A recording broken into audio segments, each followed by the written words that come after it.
À Felice Bauer, Prague, nuit du 25 au 26 décembre 1912.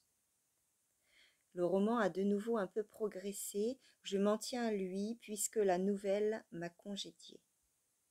J'ai aussi commencé cette nouvelle en ayant de trop grandes exigences pour moi-même. Tout au début, 4 personnes devaient parler et vigoureusement participer à tout. Mais des êtres de ce genre, je ne peux les voir dans leur totalité lorsqu'en cours de route ils sortent du flux de l'histoire et se développent.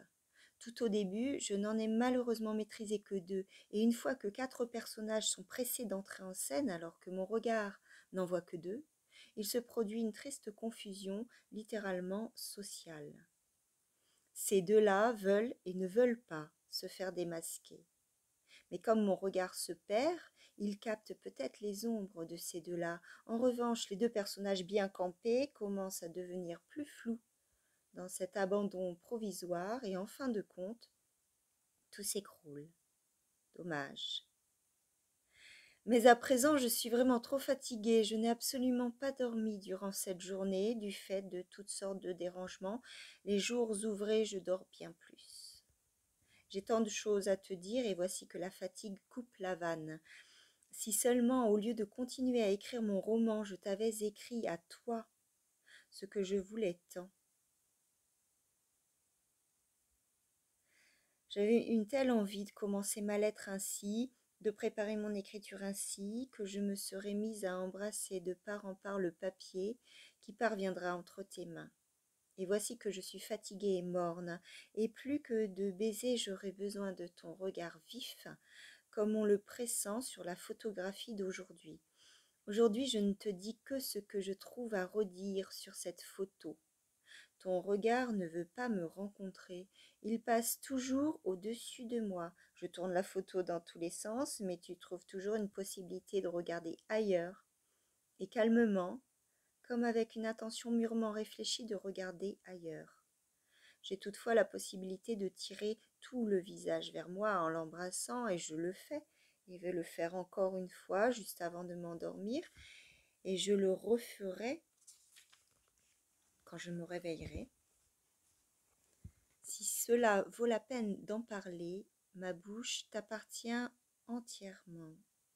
Je n'embrasse personne d'autre, ni parents, ni sœurs, et les tantes impitoyables n'ont leur place que sur une joue qu'on retire brusquement. 26 décembre de 1912, jeudi tôt le matin.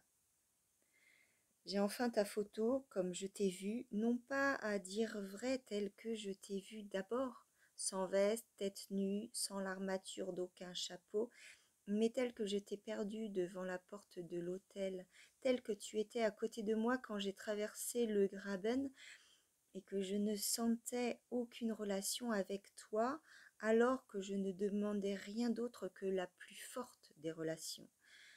Cela me vient à l'esprit maintenant. N'as-tu pas l'habitude de passer souvent ta main dans tes cheveux pour dégager ton front, en particulier quand par exemple tu tiens une photographie dans ta main et que tu veux baisser ton regard? Une erreur dans le souvenir? Car je te vois parfois ainsi. Il y a aussi le chapeau dont j'avais vu la partie inférieure blanche, moi qui suis un homme frappé de cécité. Mais le corsage est sans doute un autre corsage de Prague, un autre corsage. Le corsage de Prague était blanc.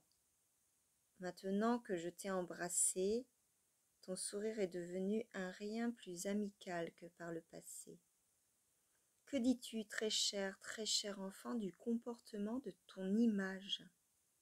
Dans les prochains jours au moins, je ne porterai pas la pochette et la photo dans ma poche, mais dans ma main en guise de soutien, de protection et de fortification. Il faudrait que les choses tournent curieusement mal pour que le propriétaire d'une pareille photo ne puisse pas tenir bon. Et toi, ma chérie, t'es-tu déjà un peu rétablie? Tes parents ne te font-ils pas trop courir? Si j'étais venue à Berlin, tu n'aurais même pas eu de temps à me consacrer. Mais que dis-je? Voudrais-je ainsi finir de me faire des reproches à moi-même? Et n'ai-je pas eu raison en fin de compte de ne pas être venue à Berlin? Mais quand te verrai-je enfin? En été? Mais pourquoi justement en été si je ne t'ai pas vu à Noël? Il y a aujourd'hui un matin ensoleillé.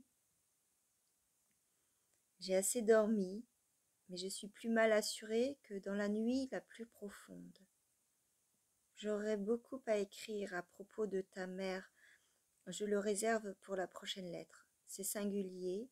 Avec quelle joie je dévore tout ce que tu m'écris à propos des remarques de ta mère à mon sujet.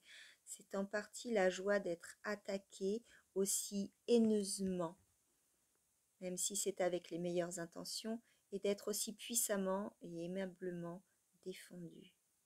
Mais cela n'explique pas complètement cette joie. Je voudrais que l'on prononce toujours mon nom dans ta famille, quel souhait extravagant.